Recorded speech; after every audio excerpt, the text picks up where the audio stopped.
Hello again and welcome to the Warhammer 40k Imperial Guard Tactics video. Now before we get into today's video, I have to say a huge and very humble thank you to Glenn Burdett for sending in some absolutely breathtaking pictures of his Mordian Iron Guard army. He says this is over 20 years of collecting. There's a mixture of Iron Guard, new models, there's some Forge World, there's some obscure ones like the female Tech Priest and the Lord Commissar with a Cup of Tea, several versions of Mordian Sly Marbo that he's done, and a conversion of Captain Arahem. Lots of little touches, hand-painted Piranha logos, all the vehicles. Look Glenn, you don't need to say anymore. You've already impressed me. Absolutely amazing collection, mate. You should be really, really proud. It's something we should all aspire to be honest.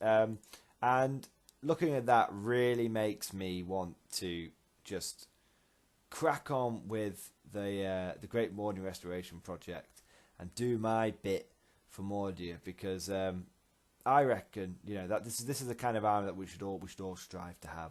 As this is the dream. This is the end goal, and hopefully this is something that I will be able to achieve as well. So thank you so much, Glenn, for sending this in. Absolutely fantastic. Yeah, if you deserve a huge round of applause, and you've got an army there which any Warhammer player, let alone Imperial Guard player, would be really proud to have. If anyone else has got any cool pictures that they'd like for me to use in my videos, any complete collections like this one, please post them on my Facebook page. I love seeing massive guard armies like this, and please post them on my Facebook page, and if possible I will use them in my future videos. So thank you, Glenn, but now let's crack on and get into the main content of this video. So we're going to be taking a look at one of the fast attack choices for the Imperial Guard. Now, in the fast attack options for your basic guard army, most people will default towards things like Sentinels to help fill out a brigade, or if you're like me, try and sort of spam some armor Sentinels because they're actually quite tough, especially when you put them in cover and you stack it with armor against Steel Legion. But the other one that people tend to look at is the Hellhound. Now the Hellhound itself is an absolutely fantastic vehicle choice, and it can be used in any guard army with reasonable degrees of success. However, there are actually other variants of the Hellhound, and I'm going to be taking a look at one of those today. I'm going to be taking not a look at the Hellhound itself, because everyone knows how good the Hellhound is. It's great. It doesn't really need much talking about. But there are two other ones that you can build, and we're going to be taking a look at one of those other options today. We're going to be taking a look at the Bane Wolf. Now, for those of you that aren't familiar with this vehicle, it actually runs very similarly to a Hellhound. It essentially fills the same niche role, except for it has a couple of different, sort of quirks, should we say. So in terms of stats, it's exactly the same as a Hellhound. Movement 12 inches, weapon skill 6+, ballistic skill 4+, strength 6, toughness 7, 11 wounds. Remember that extra wound? A lot of people think it's just a normal Chimera chassis. It's not. It's an armoured Chimera chassis. So it's got that extra wound. And then it's got the degrading attacks. It goes from 3 to D3 to 1 from when you go down to 5 wounds and down to 1 to 2 wounds. And it's got a 3+ save. Okay, so it's a normal Hellhound chassis, except the weapon it is armed with is really quite interesting. So it's armed with the Chem Cannon.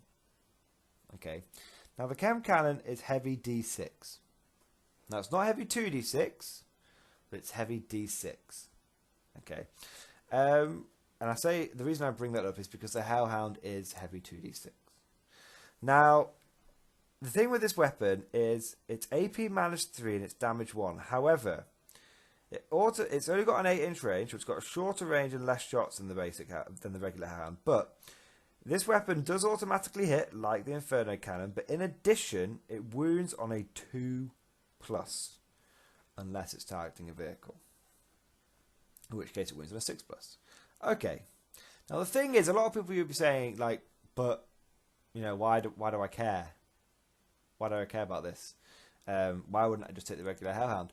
Well, in the vast majority of instances, you are going to want to take the regular Hellhound. However, the Bane Wolf is definitely something that you should keep at the back of your mind.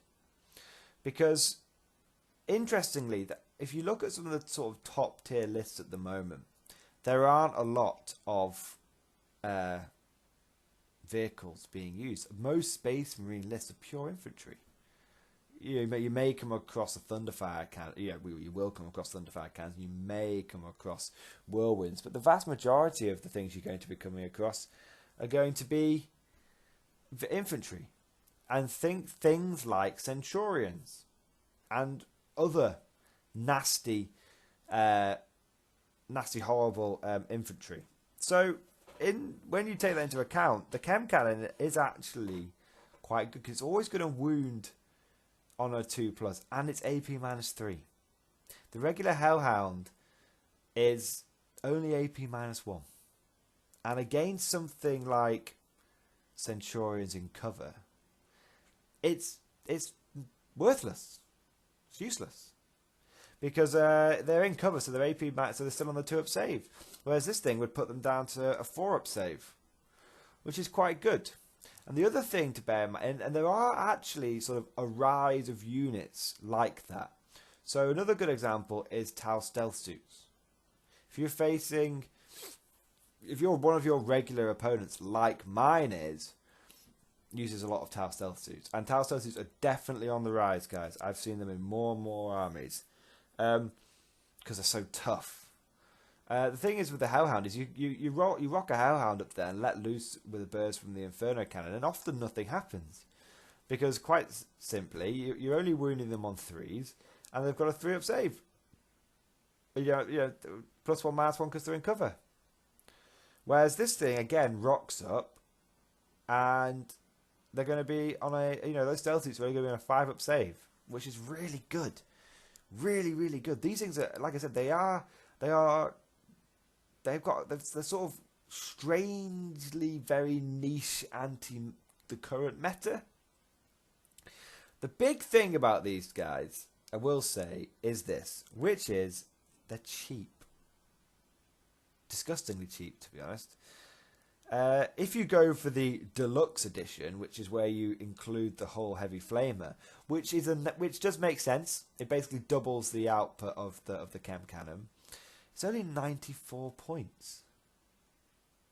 That's quite good. And if you wanted to go for the cheapo version and just stick a heavy bolter in it, you're looking at 88 points. Okay. Now you might be saying, but you're always going to go for that heavy flamer. Maybe you're always going to go for that heavy flamer.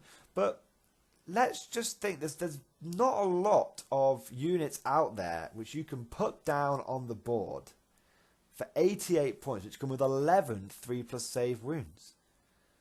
Toughness 7. That's not bad. Don't forget these guys can be taken in squadrons. Which, if you want, if it's something to consider. I mean, you could take, what I see the Bane Wolf as being quite useful for is hull saturation. Okay. Now, and one other thing to mention is when it explodes, unlike the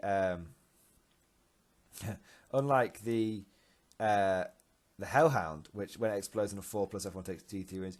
This thing just explodes on a 6. So when you add all that in, it's significantly cheaper than a Hellhound. Let's just pull up the points for a regular old Hellhound. Okay, now a regular old Hellhound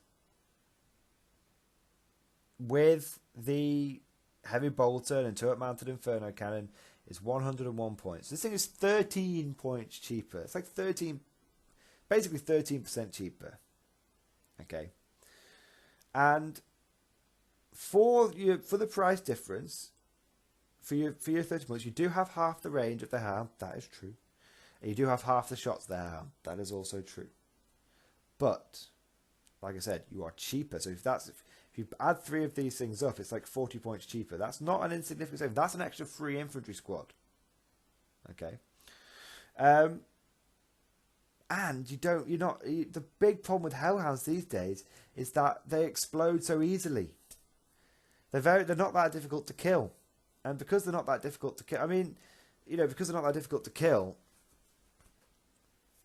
they explode. If you take 3 hellhounds, more often than not, 2 of them are going to explode in your lines. If you're like me, your luck's bad, all 3 of them will. And that's you doing 3d3 potential mortal wound stuff, and people will target them on the first turn.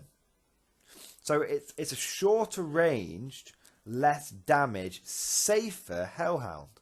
That's the way of thinking about it. But like I said, this thing is really good at just hull saturation. Just hull saturation. That's where I see its niche being. Now I just want to say, am I saying that this thing is better than a hellhound? Am I saying, you know, go and swap your hellhounds out for Bane Wolves? No. Okay. Am I saying that you, in 9 times out of 10, you'll be better off taking the hellhound? Yeah, probably. Probably.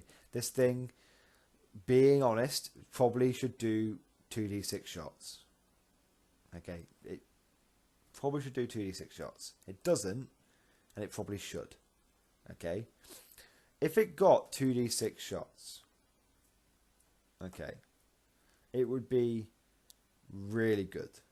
If it got d6 plus d3, or d6 plus 1 shot, something relatively, you know, okay. But I just think if this thing had a flat 2d6 shots, or was a flat heavy 6, then it would be a really, really interesting, good unit to take. As it is, it's a quirky one that has a very niche role, and I think you know, the way I sort of see it running is, imagine if, you know, if you're running multiple chimeras and hellhounds and Lehman Russell, if you're running a proper, you know, a really heavily armored list, and you just want to slam in some more hull saturation, you could do a lot worse than for about 240 points, adding in 3 Bane Wolves. You know, if you haven't quite got enough. You know, if you haven't quite got enough points left over, I think a Bane Wolf is a good filler. I mean, what I found with a lot of my armoured lists is I sort of get to the last 100 points. I can't squeeze in another tank commander, and I can't squeeze in another Lehman Russ. I don't really want to take Sentinels because they get tri-pointed so easily. They get wrapped and trapped so easily. So I just want to spend my extra 100 points on getting another hull onto the battlefield, and that's where I think the Bane Wolf comes in. It's a cheap last filler, and it's better to buy a Bane Wolf than it is to purchase sort of crappy upgrades for the rest of your tanks. Yeah, it's definitely worth considering.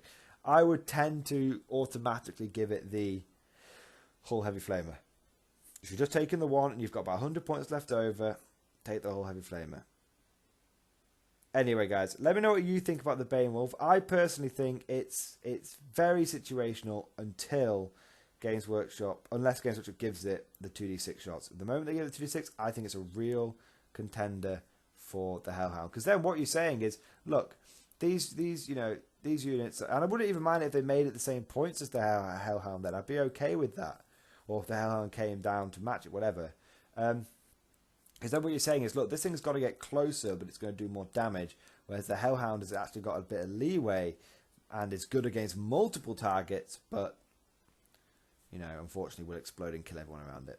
Let me know what you guys think down in the comments below. Bane Wolf, yes, no, total write-off. Have you had any success with it? Have you even looked at the entry in the codex? Let me know what you think down in the comment section below.